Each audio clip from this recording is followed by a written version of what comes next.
The question of Africa and its history and the developments globally, I think should be taken from what they are, without assumptions. Today we are talking about the globalized world. If the world is globalizing, why should there be a question about Africa? That Africa must remain somewhere when everybody is working together, really. I think since the end of the Cold War, the world is working together. There's no country that is isolated. China has a lot of relations with UK, USA. Africa as a region, why must it be singled out for some views, so to speak?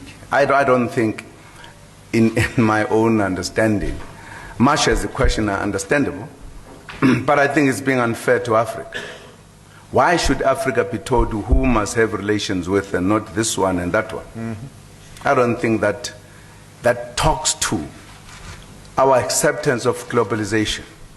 We are globalizing, and Africa must be part of globalization. And you can't say we are globalizing because we have relations with certain regions, not other regions. And if we have relations with other regions, then we are questioned. Nor do I think countries that come to interact with Africa should be questioned. Why are you doing it?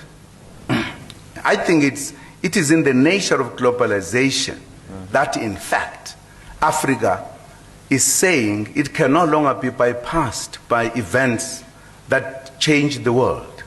We are part of it. And that's why we relate to the bigger countries, bigger economies. We want the relationship, as President Obama was saying, that benefits both. Because historically, the kind of relations we had with other regions were one-sided. All what the President was saying, that we want localization to be taken into account, whoever is trying to make relations with us, beneficiation of our resources, so that they benefit us. We ourselves, as another kind of area, we have said we need to do trade among ourselves, inter-trade in the continent of Africa. We are putting our 5 economic regions together so that we work as a continent together. We are having massive program in terms of the infrastructure to implement what you are talking about, to create that necessary platform, so that whoever comes to invest, we don't ask, are you an American, are we a Chinese? No, we enter into the relationship that must benefit both. And I'm happy that the United States share that view as well.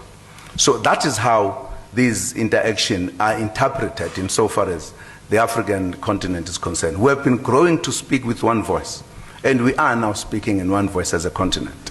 And that's why we look at those who try to pull one country this side and the other that side.